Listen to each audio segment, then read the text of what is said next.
दोस्तों नमस्कार। Education Honey channel में आपका स्वागत है और मेरा नाम है चंद्रमोहन। और आज का जो हमारा विषय है वो क्लॉज के ऊपर है। तो आज हम आपको बताएंगे क्लॉज जो है वो क्या होती है। तो चलो आज का जो टॉपिक क्लॉज है उसको हम शुरू करते हैं। तो जैसे कि क्लॉज है, क्लॉज को हिंदी में जो है वो उपवाक्य या वाक्य का हिस्सा या वाक्य खंड बोलते हैं। तो क्लॉज है वो कभी भी सेंटेंस नहीं होता, बल्कि एक सेंटेंस का पार्ट होता है, सेंटेंस का हिस्सा होता है। फॉर एग्जाम्पल देखें, he was reading a book when I entered the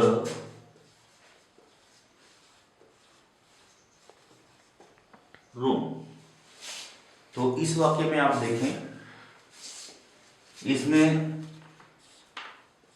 subject भी है और उसका प्रेडिकेट है। ऐसे ही इसमें सब्जेक्ट भी है और उसका प्रेडिकेट भी है। परंतु यदि हम दोनों वाक्यों को ध्यान से देखें, he was reading a book, वह किताब पढ़ रहा था, तो ये वाक्य अपने आप में थोड़ा सा कंप्लीट रखता है। परंतु यदि हम दूसरे वाक्य को देखें, when I enter the room, जब मैंने कमरे में प्रवेश किया, तो ये अपने आप में अपना जो अर्थ है वो कंप्लीट नहीं कर पाता। तो इसका जो अर्थ है वो पहले वाले क्लॉज के ऊपर निर्भर करता है। तो क्योंकि इसका अर्थ स्पष्ट नहीं है, इसलिए ये जो है वो सबऑर्डिनेट या अधीन काम करने वाली क्लॉज है। और इसका अर्थ जो स्पष्ट है, इसलिए ये जो है मेन क्लॉज है। दूसरी बात, जब भी सबऑर्डिनेट क्लॉज शुरू होती है वो हमेशा what, when, why, if, that, how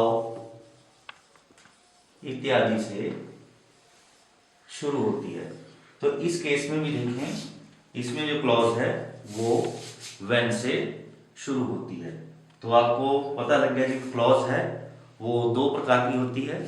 तो पहली जो है वो मेन क्लॉज है और दूसरी जो है वो सबऑर्डिनेट क्लॉज है। तो आगे हम देखते हैं इसको कैसे डिफाइन करते हैं।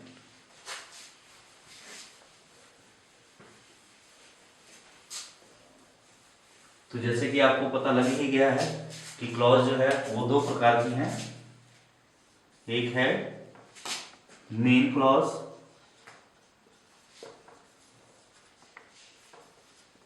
जिसको हम प्रिंसिपल क्लॉज भी बोलते हैं, और दूसरी जो है वो सबऑर्डिनेट क्लॉज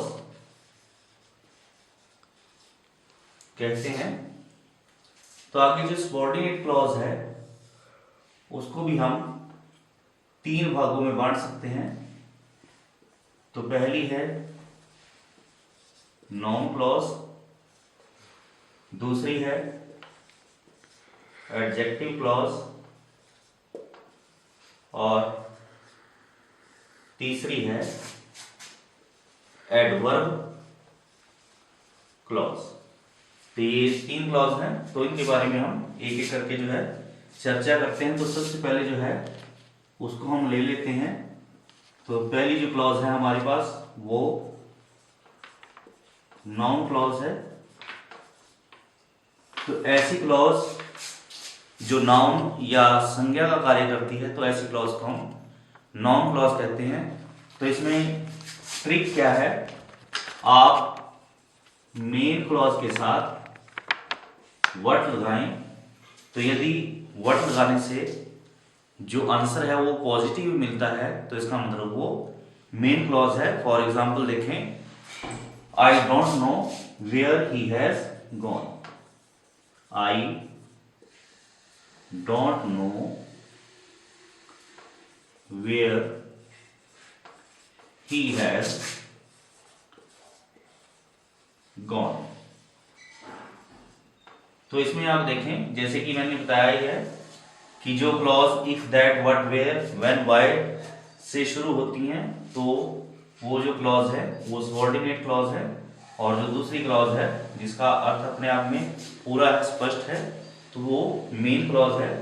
तो जैसे कि आपको पता लग ही गया कि हमने सबऑर्डिनेट क्लॉज में पता करना है कि वो नाउन क्लॉज है या नहीं, तो मेन क्लॉज के साथ आपने क्या लगाना है, मेन क्लॉज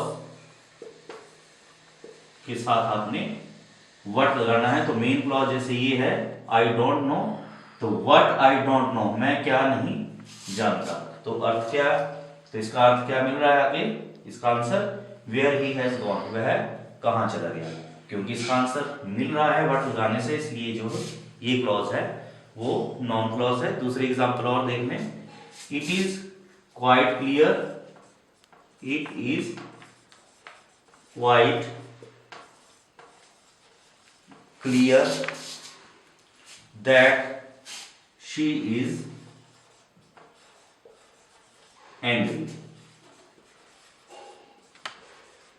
तो इसमें भी आप देखें, if, that, what, when, where, why से शुरू हो रही है तो सबऑर्डिनेट क्लॉज है, और पहली जो क्लॉज है वो मेन क्लॉज है। तो मेन क्लॉज के साथ व्हाट लगाएं, व्हाट इज नॉट क्लियर या व्हाट इज क्वाइट क्लियर, क्या क्लियर है, दैट शी इज एंग्री, क्योंकि वह नाराज है, क्योंकि व्हाट लगाने से इसका आंसर मिल रहा है, तो इसका मतलब क्या है, ये भी एक नाउन क्लॉज है। उसके बाद एक एग्जांपल और देख रहे लेते हैं, डू यू नो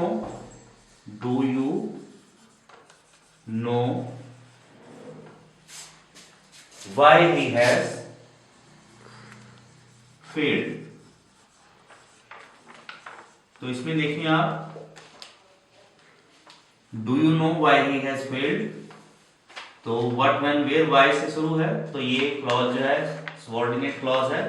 तो यहां आप what लगाएं, what do you know, तुम क्या जानते हो, why he has failed, why he has failed, वह क्यों फेल हुआ, तो इसका आंसर मिल रहा है, इसलिए ये भी जो क्लॉज है वो नाउन क्लॉज है। तो यदि व्हाट लगाने से हमें दूसरी सबऑर्डिनेट क्लॉज में आंसर मिलता है पॉजिटिव, तो इसका मतलब वो जो क्लॉज होगी वो नाउन क्लॉज होगी। तो दूसरी जो क्लॉज है वो है एडजेक्टिव क्लॉज। तो चलो एडजेक्टिव क्लॉज के बारे में भी थोड़ा सा हम जान लेते हैं। तो एडजेक्टिव क्लॉज क्या होती है और इसकी पहचान जो है वो क्या है, तो देखते हैं एडजेक्टिव क्लॉज के बारे में।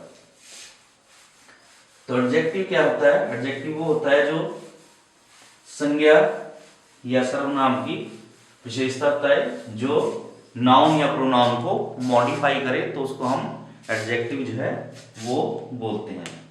तो एडजेक्टिव क्लॉज क्या है, ऐसी क्लॉज जो एडजेक्टिव का कार्य करती है। तो जो नाउन के में एक एडिशनल इंफॉर्मेशन या नाउन के बारे में एक अतिरिक्त जानकारी देती है या उसके बारे में बताती है, तो वो जो क्लॉज होती है वो एक एडजेक्टिव क्लॉज होती है। फॉर एग्जाम्पल, उदाहरण के लिए देखें, the book that he gave me, the book that he gave me, the book that he gave me is lost। तो यहां पर देखें, नाउन क्या है, बुक है, और उस बुक के बारे में क्या बता रहा है, that he gave me is lost, जो किताब दी थी वह खो गई है। तो एक विशेष बुक के लिए जो है एडजेक्टिव दैट का जो है इस्तेमाल वो किया, एक कोई भी बुक नहीं, ऐसी बुक जो कोई विशेष थी। तो इसमें आप देखें, जब भी नाउन होगा तो उसके साथ कोई ना कोई उसका जो एडजेक्टिव है वो जुड़ा होगा। तो ऐसी क्लॉज जिसके साथ इसका एडजेक्टिव जुड़ा हो तो ऐसे क्लॉज को हम एडजेक्टिव क्लॉज कहेंगे। दूसरी एग्जांपल देख रहे हैं, this is the boy, this is the boy who made the world record। तो यहां पर भी देखें,